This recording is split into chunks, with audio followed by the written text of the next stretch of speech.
Hello everyone, welcome you all to this new video.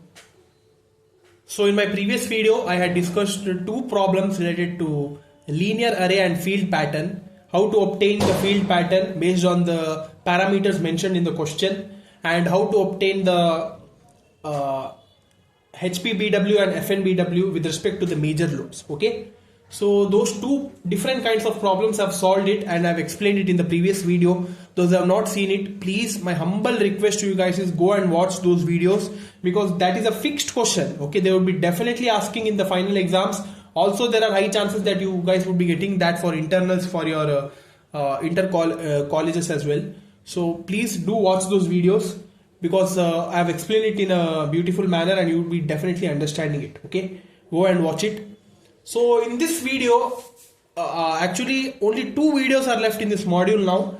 That is with respect to the concept of thin linear antenna. Okay, in this video we are going to be discussing briefly about thin linear antenna and what are the conclusions which we are going to be getting in this video with respect to thin linear antenna. And based on the conclusions of this video, in the next video we are going to be deriving the expression for radiation resistance of the thin linear antenna. Okay, so only two videos are left. Let us quickly do it now.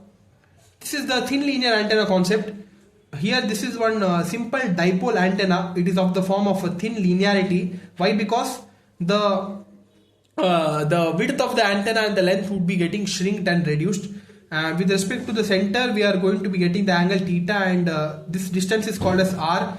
It is going towards the distant point P. Okay, the distant point source P, and the current flowing through this antenna is given as I, and this S is the sinusoidal distance which is getting traveled with respect to r. Okay, and this is the length of the antenna, which is given by L. Upper part is L by 2 and this is minus L by 2. Okay, so this is the structure of thin linear antenna. Now we see here, let the antenna be fed symmetrically at the center by a balanced two-wired transmission line. Okay, here they have used a balanced two-wire transmission line. Assume the current distribution to be sinusoidal in nature.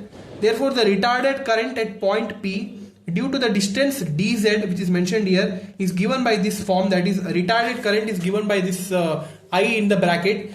The expression is, it is given by I is equal to I naught sine 2 pi by lambda into L by 2 plus or minus Z into e to the power j omega t minus r by c. Okay, name this as equation 1. Here this L by 2 plus or minus Z factor is used for the values of Z. That is, L by 2 minus Z is used when Z is less than 0, and L by 2 plus Z is used when Z is greater than 0. Okay, now assume that antenna is made up of series of dipoles of length dz. So here the antenna is not made up of a single dipole, but you should be assuming that it is made up of series of dipoles. Okay, it would be dipoles are kept one upon the other, and the length of that dipoles is given by the factor of dz, which is mentioned here. Okay, so the field due to the entire antenna is obtained by integrating the fields from all the dipoles making up the antenna. That is, the fields of dE theta and dH phi at distance s from the short dipole dz are given by these two equations. That is, dE of theta is given by j into 60 pi I, that is this is the retarded current I, into sin theta dz, and dH phi is given by j into retarded current I sin theta dz divided by 2s lambda. Okay, so here you should be considering equation 3 here. Why? Because in order to obtain the value of h phi, because in case of d theta we don't have the distance s, right? Whereas for dH phi we have this s distance. Here for d theta we are not required any h distance, because the electric field is already obtained with respect to the linear array. Okay, so that's why the linear antenna would be having the same electrical field which is with respect to the linear array. So for e theta the value is getting neglected. This would be the final value of d theta. If you just integrate this equation, you would be directly getting the equation for the linear array whichever we have got. That is sin n psi by 2 divided by sin psi by 2.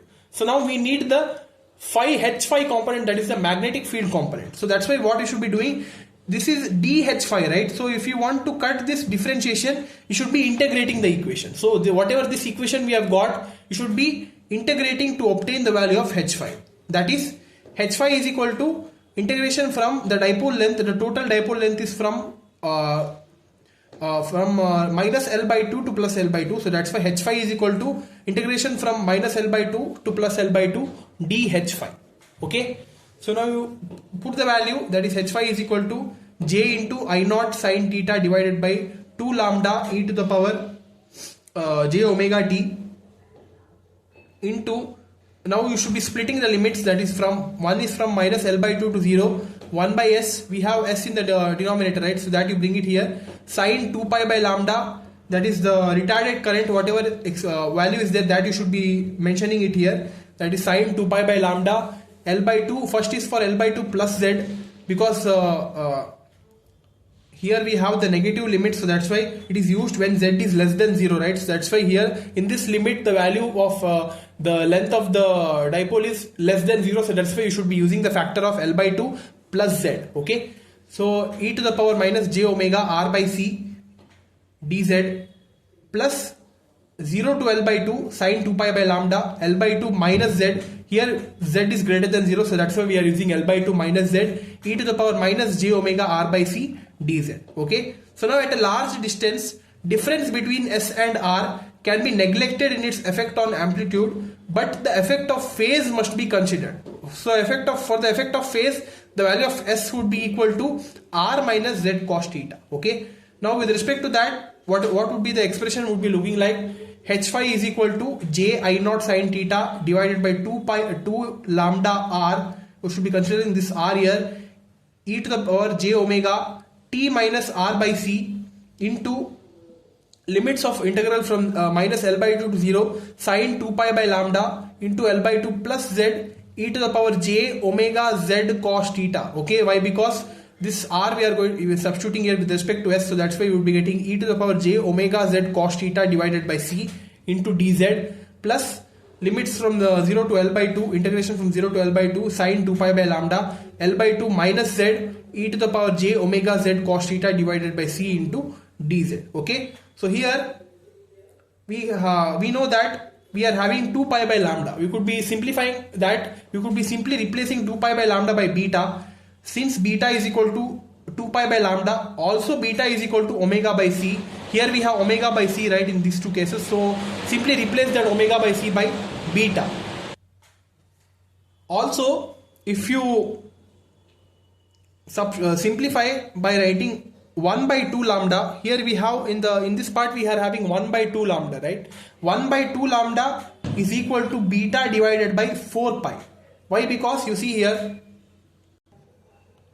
if you consider this equation here, okay, and here if you bring this 2 pi to other side, it would be, this is beta is equal to 2 pi by lambda, right? So bring this 2 pi to other side, it would be beta divided by 2 pi, that is equal to 1 by lambda. So just in the denominator side I am multiplying it by 2 on both sides, so it would be beta divided by 4 pi, that would be equal to 1 by 2 lambda. Okay, so that's why we are getting this this expression in order to replace here 1 by 2 lambda here. So here what we are getting, H phi is equal to j I beta sin theta. Okay, beta, it is getting replaced by, this whole term is getting replaced by beta divided by 2 lambda is replaced by 4 pi. Okay, so beta by 4 pi into r, then this e to the power j omega term goes, and we are left with the limits integrals from minus L by 2 to 0 e to the power j beta z cos theta, that is this term here, e to the power j omega by c is beta, so a j beta z cos theta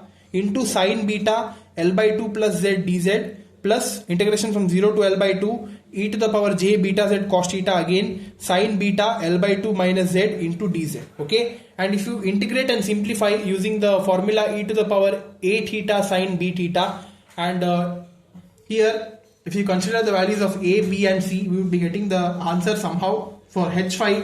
After simplifying, we would be getting the answer as J into retarded current I divided by 2 pi r, okay, into cos of beta L cos theta divided by 2, minus cos of beta L by 2 divided by sin theta. Okay, so this is the required component H phi with respect to the thin linear antenna, and this is the expression which we get here. Okay, so this is the final expression which you need to be noting down for thin linear antenna. So this was it, guys. Some of the part I've just skipped, some mathematical steps I've skipped here. Why? Because if I solve it and keep it, because this is not maths, right? This is not mathematics. This is antenna theory. Okay, so some of this mathematics steps, if you skip it, the answer won't be much lengthy. You should be remembering, you should be knowing the shortcuts. So that's why if you do much lengthier, it would be a more problem for you guys also. Okay, if you get stuck at some point, you will be messing it up. So that's why I have not done all the steps here. So some of the steps I've skipped it, and I've got this final answer for component H phi. So this is the answer, guys, for this with respect to thin linear antenna. So hope this is clear. Note it down, this notes, in order to practice this thin linear antenna derivation. I'm going to be keeping it in the video's description. Go and access it, download it, and once practice this derivation. Okay, yeah, so that's all for this video, guys. In the next video, we are going to be seeing with the radiation resistance of thin linear antenna with respect to whatever this component H phi we have got here. Okay, so this we are going to be using in that next video, radiation resistance video, and we are going to be seeing what value which we get for radiation resistance of a thin linear antenna. So let us see that in the next video. Like this video, subscribe to our channel, keep supporting us. Thank you.